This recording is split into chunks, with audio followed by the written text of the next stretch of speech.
देहाती लड़के के 11वें एपिसोड साइको में आपका स्वागत है, जिसे शशांक भारतीय ने लिखा है। नहीं करना चाहता मैं तुमसे बात, क्यों करूं तुमसे बात, जो बात खत्म हो गई है उसे क्यों घसीट रहा हूं मैं।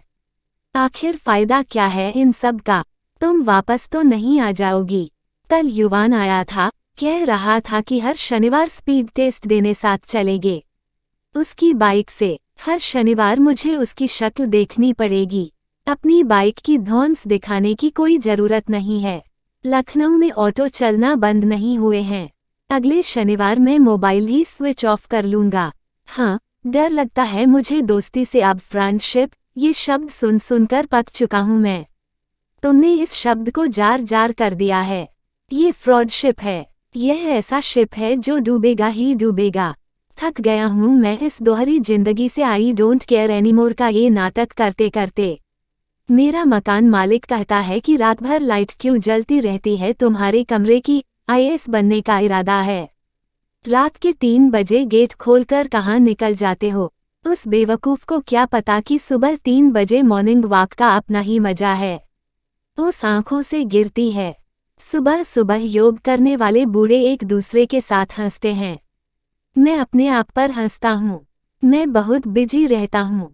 सुबह जो बच्चे पार्क में खेलने आते हैं उन्हें बॉल उठा उठा कर देता हूँ। भैया, हमारा एक प्लेयर कम है, आप फील्डिंग कर देंगे। हाँ बेटा, क्यों नहीं, जिंदगी भर फील्डिंग ही तो की है, बैटिंग कहाँ की। अपनी जिंदगी की कहानी में भी सपोर्टिंग रोल में था। तुमने कहा कि तुम्हें बिजी लोग पसंद हैं। देखो, अब मैं इतना बिजी हूँ कि तुमसे भी बात करने का मन नहीं करता। कोचिंग में कल एक लड़की बैठ थी मेरे बगल।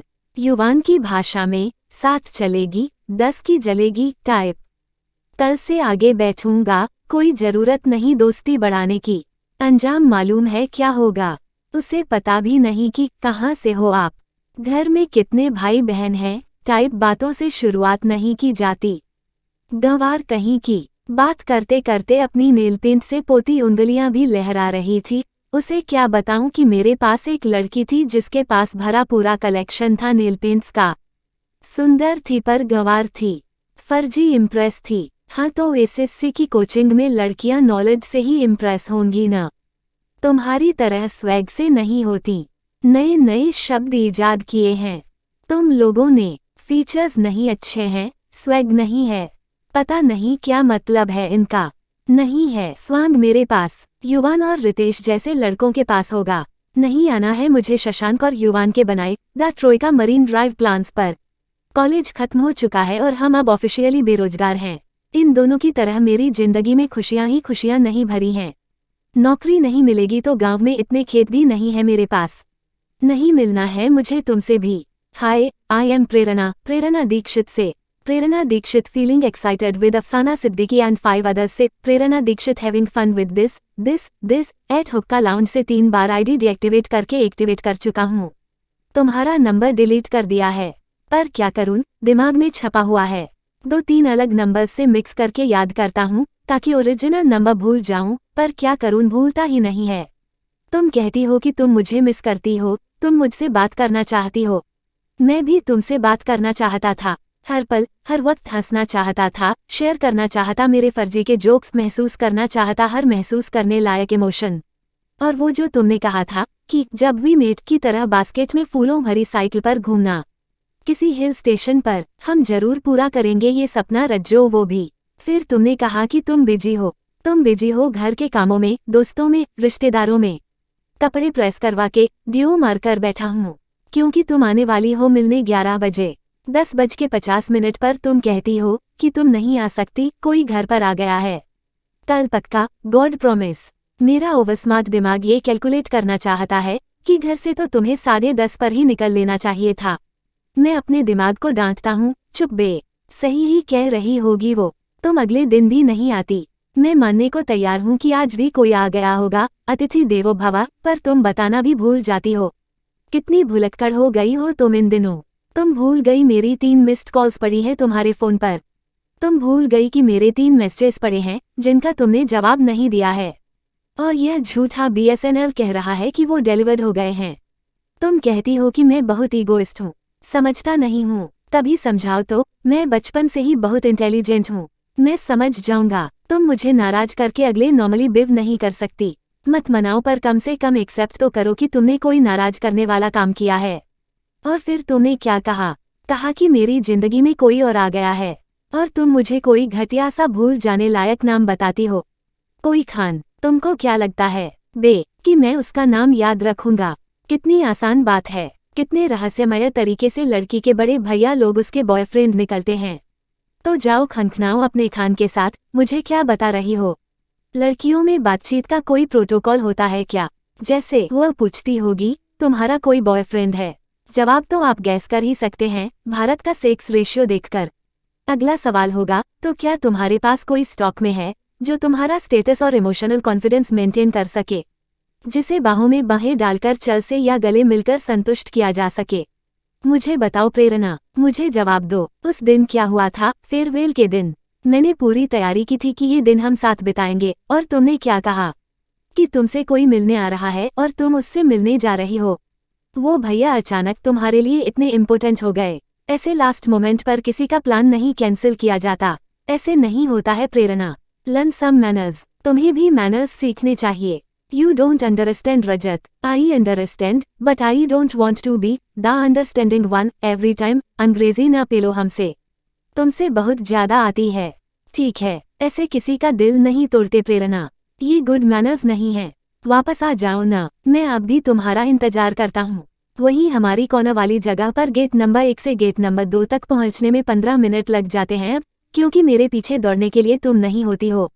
हाँ, यहाँ सच में हमेशा हवाएं चलती रहती हैं। सही कह रही थी तुम शर्त जीत गई। आओ अपनी ट्रॉफी ले जाओ। तुम्हारी खोज सही रही। चलो पेटेंट करवाते हैं इसे। कैंटीन का दिलीप मेरे लिए अब दर्द भरे गाने बजाता है साला। इस वक्त भी बिना मांगे एक कटिंग चाय रखकर चला गया है। मुझे अकेले देखकर इशारे से पूछता है कि तुम कहाँ हो। उसे विश्वास नहीं होता कि तुम छोड़कर चली गई। वो कई सालों से काम कर रहा है यहाँ पर। उसके सामने सैकड़ों जोड़े टूटे हैं, पर उसे तुम्हारे जाने पर विश्वास नहीं होता। तुम उसे एक्स्ट्रा टिप जो देती थी, पसंद करता था वो तुम्हें। पर तुमने तो अपने एथिक्स पहले ही क्लियर कर दिए थे। मैं ही औकात से बढ़कर सपने देखने लगा था। तुम्हारी दिल्लगी को प्यार समझने लगा था। मजाक मजाक में ही कहा था तुमने, but you can't be my boyfriend Rajat. क्यों? क्योंकि तुम गोरे नहीं हो। हा हा हा। और तुम लंबे नहीं हो। हाँ, ऐसे ही कहा था तुमने। मेरी मेमोरी बहुत स्ट्रांग है, भूलता नहीं हूँ मैं। और तुम्हारे पास बाइक नहीं है। मजाक कर रही हूँ बाबा, डोंट बी सो सीरियस। मजाक में भी अंतरतम ही बाहर आता है, सबकॉन्शियस माइंड ही चलता है प्रेरणा। मजाक नहीं कर रही थी तुमने क्या कहा था कि तुमने एक कविता लिखी थी मेरे लिए। पर पता है प्रेरणा आज क्या हुआ? मैंने तुम्हारी कविता की लाइनें गूगल सर्च पर डाल दी। मुझे पता चला कि तुम तो बहुत बड़ी कवियत्री हो। एमिलिया ट्रेसी के नाम से लिखती हो। तुमने सोचा होगा कि मैं इतना बड़ा बेवकूफ़ हूँ कि कभी जान नहीं पाऊंगा। वहाँ पर यह कविता poem for best friend on her birthday नाम से पड़ी थी। तुमने पता है क्या किया होगा? तुमने बस मुझसे मिलने से 15 मिनट पहले गूगल सर्च किया होगा birthday poem for a friend. नहीं, तुमने किया होगा poem for a part time hand holding friend. बस नहीं, मैं बताता हूँ तुमने क्या सर्च किया होगा। पोएम फॉर अ देहाती boy from Gonda who is so easy to make fool, he is such a loser. तब गूगल ने कहा होगा no search results found, did you mean Rajrajat Singh Chauhan. Google भी जानता है कि मैं लूजर हूँ। और फिर तुमने make Google search results more inclusive कर दिया। किसी के लिए दिल में कोई भाव उठे, ये बहुत बड़ी बात होती है प्रेरणा दीक्षित। तुम्हें क्या पता कि सामने वाले के लिए 2 शब्द जेहन में छप जाना कितना खूबसूरत एहसास होता है। मेरी डायरी तुम्हारी कविताओं से भरी पड़ी है। तुम्हें क्या खबर? पर तुम्हारा क्या? जरा सा मुस्कुराए और कह डाला, किसी की भावनाओं पर समय बर्बाद क्या करना। तुम्हारे जर्फ में जो न ढला उसे हक क्या जीने का। उसे फिर तर्क क्या देना, उसे फिर याद क्या करना। गलतियां मेरी थी प्रेरणा दीक्षित। तुम तो सिर्फ एहसान किया करते थे, कभी पहचान लेते थे, कभी अनजान किया करते थे। तेरी हर बेरुखी को मैं बना लेता था एक आदत, और तुम नई आदतों से मुझे हैरान किया करते थे। ...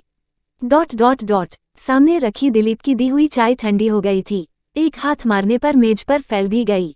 फोन बजने लगा, नहीं उठाया। दोबारा बजा, युवान का था। देखकर वापस रख दिया। दिलीप आया, मेज पर फैली चाय देखकर पूछा, ई कैसे गिर गई गुरुजी?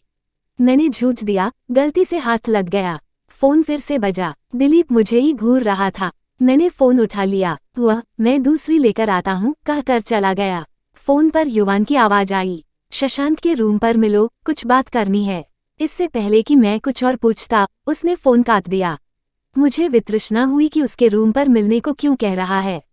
मेरे रूम पर नहीं आ सकता, फिर भी मैंने आने के लिए हाँ कर दी थी।